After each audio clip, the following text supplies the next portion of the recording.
Learn with MS English. Speak English with confidence. Learn, practice, speak.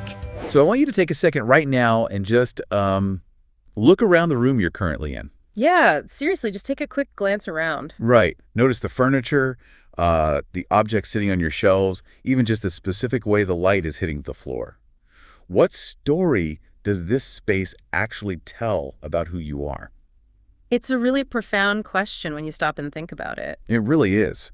Like, if a stranger were to walk in right at this exact moment, what assumptions would they make about your daily habits? Or, your anxieties, your aspirations, purely based on the objects surrounding you?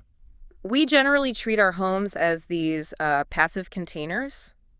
Just a box where we sleep and store all our stuff. Yeah, exactly. Just a storage unit for our lives. But the physical environment is actually this active, ongoing negotiation with our own psychology. It's constantly shaping us. And that's exactly what we're unpacking today. We are decoding the anatomy of a living space. And we're using a highly unusual source to do it for this deep dive. Very unusual, yeah. We're looking at a transcript from a YouTube video by the Mr. English channel. Which, on the surface, is just a seemingly innocent English vocabulary video. Right. It features this conversation between two speakers, Paul and Emily.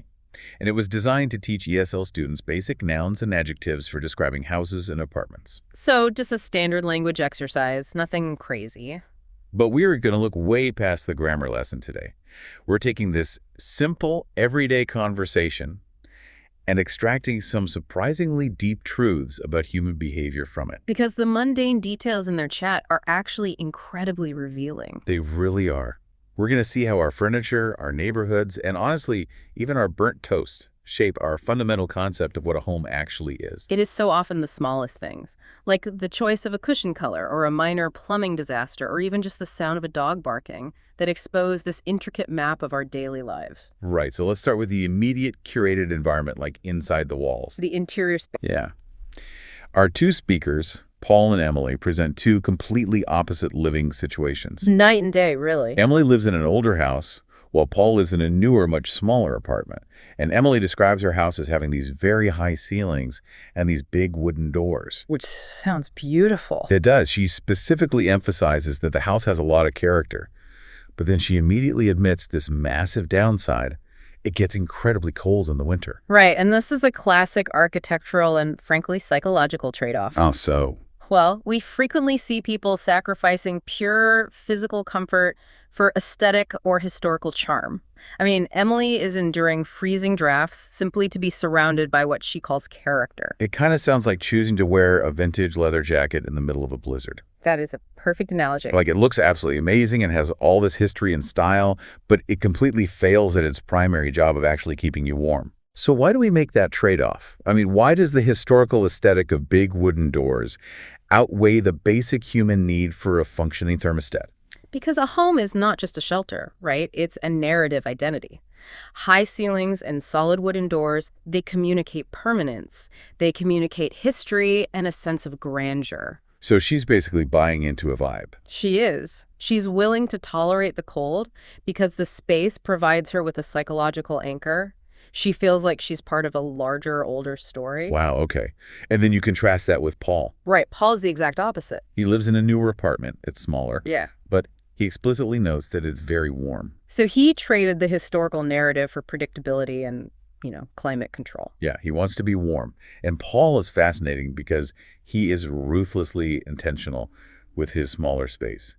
He mentions having a two-bedroom setup. Which is a luxury in an apartment. Totally. Now, normally, someone might keep that second room for guests or maybe just use it for storage.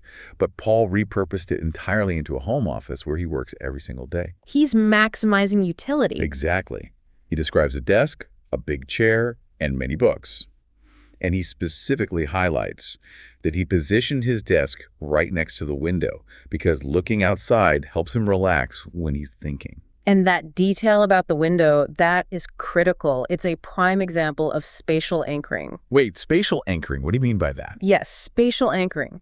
So when you perform the same task in the same physical location repeatedly, your brain literally links that space to a specific mental state. Oh, interesting. Yeah, so by placing his desk by the window, Paul isn't just decorating his room, he is engineering a designated zone for focus and cognitive relief.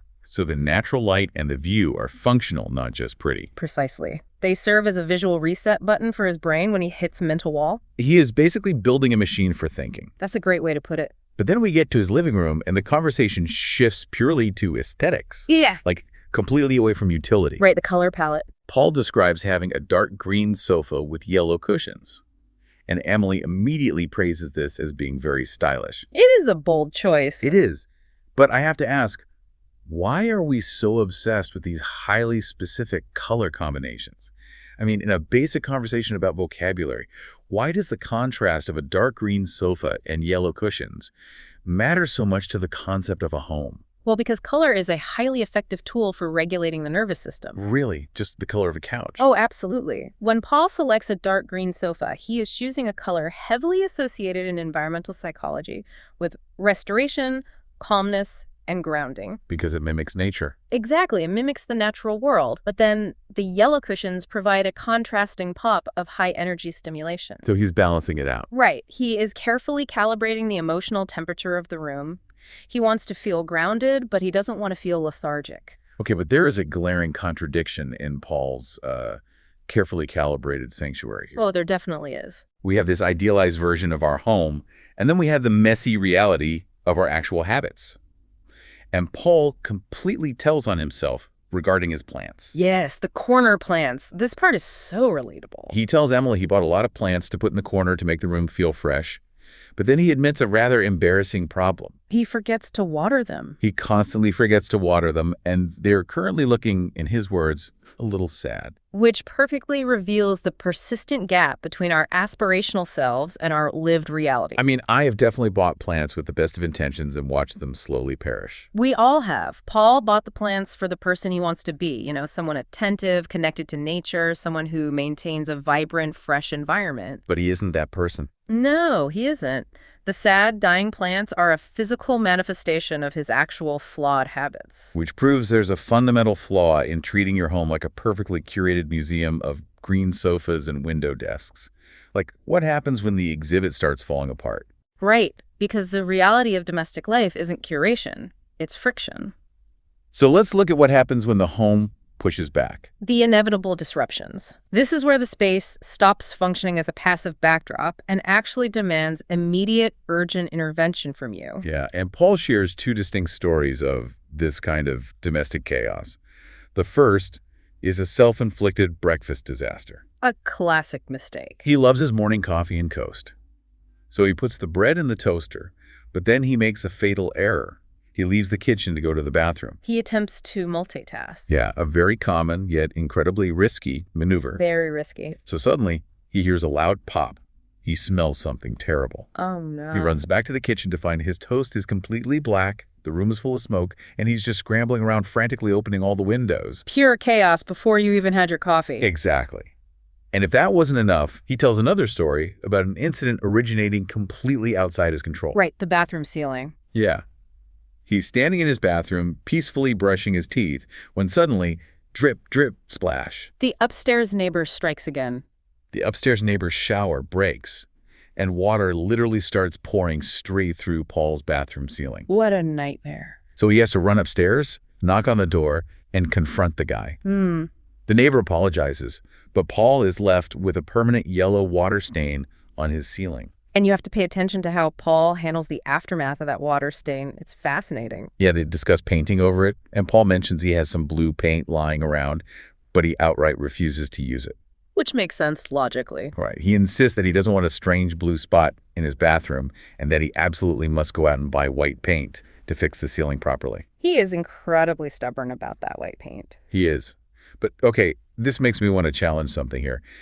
You mentioned earlier that our physical environment is a negotiation with our psychology. Wait, are we really romanticizing a broken shower? Because if my neighbor's shower leaks dirty water onto my head while I'm brushing my teeth, I don't feel intimately connected to my apartment. I'm sure you don't. I feel violated, like I just want to break my lease and move. How is a ruined morning a positive psychological anchor? Well, it isn't positive in the moment, of course. Nobody enjoys dirty water on their head. But consider the psychology of maintenance and territorial control. Territorial control. Think about a sterile environment, like a high-end hotel room. It feels flawless, but it rarely feels like it's yours. You don't own it because you don't care for it. Okay, I see where you're going. When the ceiling leaks and you are forced to deal with the aftermath, you're engaging in an act of reclamation. So the labor itself creates the bond. Exactly that. It's very similar to the IKEA effect, where we place higher value on things we assemble ourselves. Oh, that makes so much sense. When Paul refuses to use the blue paint and insists on restoring the ceiling with white paint, he isn't just doing home repair. He's reasserting his agency over the space. Right, he's taking it back from the chaos. The friction, the smoke, the dripping water, the necessary repairs forces us to leave our fingerprints on the environment. The maintenance transitions the space from a mere building into a deeply, frustratingly personal territory. Wow, that totally reframes the entire concept of domestic chores. Right. You aren't just fixing a ceiling, you are reclaiming your territory from the chaos of the upstairs plumbing. It's a constant battle. But the source material pushes this concept of territory even further. The conversation between Paul and Emily clearly shows that the boundaries of a home do not end at the front door. Not at all. The living space bleeds heavily into the surrounding neighborhood. We often define our domestic footprint by our proximity to the external resources we rely on daily. The neighborhood functions as the expanding boundary of the home. Emily paints an incredibly vivid picture of this. She lives in a very busy neighborhood, and she maps it out primarily through sensory and social anchors. Right, the walking distance. She emphasizes that she can walk to the supermarket in just 5 minutes, meaning she never has to drive for groceries. But the most prominent detail is the corner bakery. Oh, the fresh bread. She talks about how the smell of fresh bread every single morning is just amazing. She is engaging in sensory mapping here. Her experience of her home is directly tied to the olfactory input of the bakery down the street. And she maps the social network just as specifically, too. She mentions the kind lady next door. And she highlights this neighbor's very small dog. Yes, the dog's bark. What really stood out to me was her description of that bark. She doesn't call it a loud bark or an annoying bark. She describes it as a cute, hello, look at me bark. That's very endearing. And she also mentions another neighbor's cat that sits safely in the window, just watching the world go by. So those details, the smell of the bread, the specific tone of the dog's bark, the cat in the window, they create a tapestry of a vibrant, predictable community. It feels very cozy. It does. Her home extends outward to include these familiar, comforting elements of the street. Now compare that to Paul's neighborhood. He seeks out a completely different environment. Much quieter. He describes a quiet area with many trees, a small park, and a local library. But even his carefully chosen quiet sanctuary is vulnerable to sensory invasion. Ah, the roadwork incident. Right. He's trying to enjoy a peaceful morning, and suddenly a massive truck arrives to fix the road right outside his window. Bam, crash. Yeah, he describes the noise as bam, bam, crash. It was so intensely loud that it drowned out his own music, and he had to run around closing all his windows. Which, ironically, is the exact reverse of his burnt toast scenario, where he had to frantically open them. That's such a funny parallel. But it perfectly illustrates the vulnerability of our domestic borders, doesn't it? It does. The walls of an apartment simply cannot filter out the auditory reality of the city. But the way they utilize these neighborhoods is where the psychology gets really interesting to me. Emily has this hilarious, highly pragmatic approach to wellness. Her exercise routine. Yes. She tells Paul that her preferred form of exercise is walking to that amazing bakery, buying a cookie, eating it, and walking back. I love that. She claims the walking and the eating balances everything out. It's a generous interpretation of caloric burn, perhaps, but it's a brilliant example of utilizing local infrastructure for daily routines. But look at how Paul utilizes his neighborhood. Emily spends her weekends tending to a small front garden, taking care of red roses and purple flowers. Right. Paul doesn't have a garden, but he tells Emily that the small public park in his neighborhood acts as his garden. He's claiming it as his own. And his reasoning is incredibly blunt. He says he likes the park because someone else does the hard work of cutting the grass. He just gets to sit and enjoy it. Exactly. He is literally treating the city park as an extended floor plan of his apartment. Urban planners and sociologists actually refer to this dynamic as borrowed space, or sometimes urban outsourcing. Oh, it's space, okay. Paul is effectively outsourcing his need for a backyard to the municipal government. I struggled to fully buy into that concept, though, to be honest. Why is that? Well, if the public park is my borrowed backyard, I don't get to control who sits in it. I don't get to control the noise level. Doesn't borrowing space essentially mean surrendering your privacy? That is the fundamental trade-off of urban density, though. You think so? Absolutely. You surrender absolute private control in exchange for access to amenities you could probably never maintain on your own. Okay, fair point. Paul doesn't want to mow a lawn, so he trades the privacy of a fenced yard for the convenience of a public park. And he does the exact same thing with his intellectual space. At the library. Yes. He mentions a library next to the post office where he goes every Saturday because it's quiet and full of stories. He doesn't need a massive private study filled with thousands of books because the community infrastructure provides that room for him. So the city itself becomes a macro home. Like, your living room is inside your apartment, but your garden is down the block, and your massive private study is the public library. Precisely.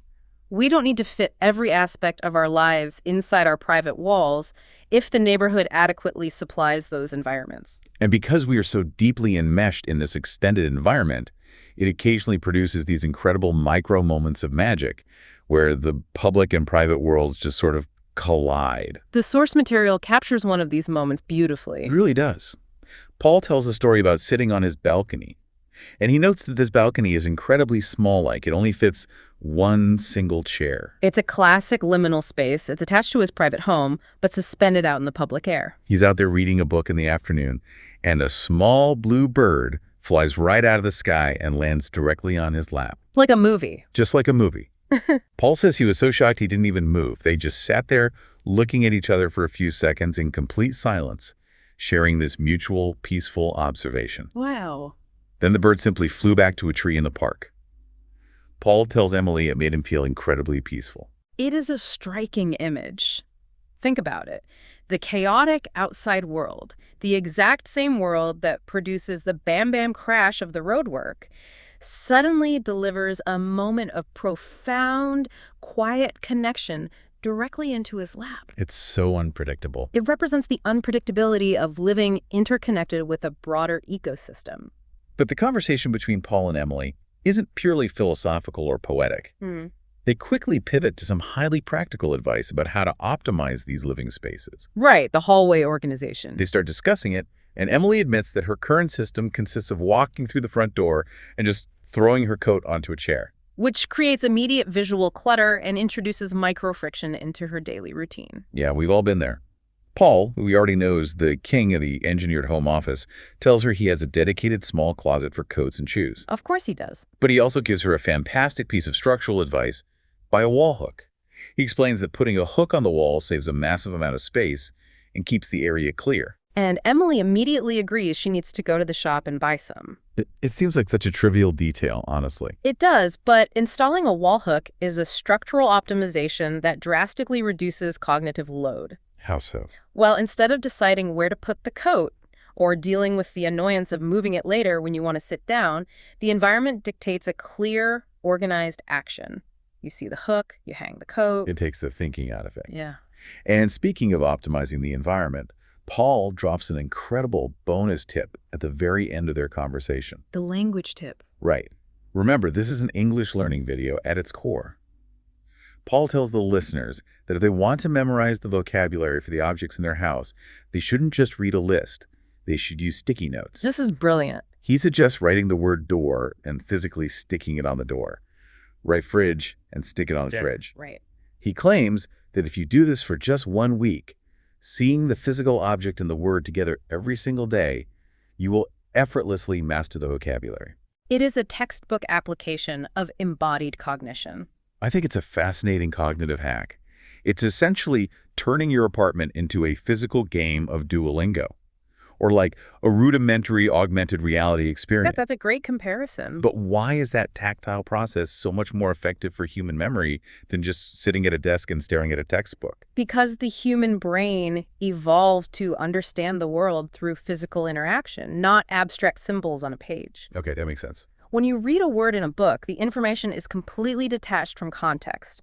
But when you place a sticky note directly on your refrigerator, you are anchoring that abstract piece of language to your daily physical habits. You're bridging the gap between the concept and the reality. You are. Every single time you reach for the milk, your brain processes the physical sensation of the handle, the cold air, and the visual cue of the sticky note all simultaneously. So it sinks in deeper. Right. You are weaving the new information into your existing muscle memory and your daily routines.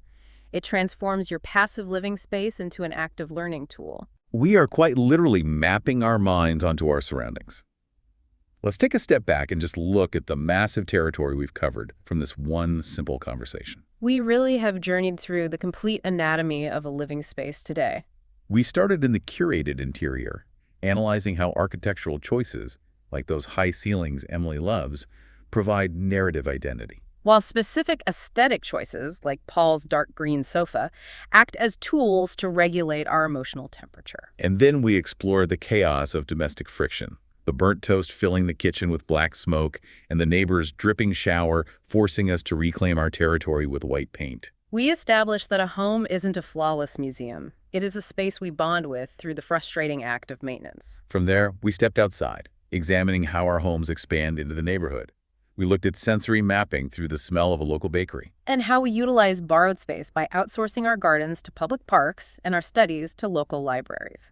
And finally, we looked at the collision of those internal and external worlds. From the unpredictable magic of a bluebird landing on a tiny balcony to the highly practical act of optimizing our cognitive load with hallway hooks and language learning sticky notes. It clearly demonstrates that the space you occupy is never neutral. It is a highly interactive, constantly evolving reflection of your habits, your community, and your psychology. Which brings us right back to you, the listener.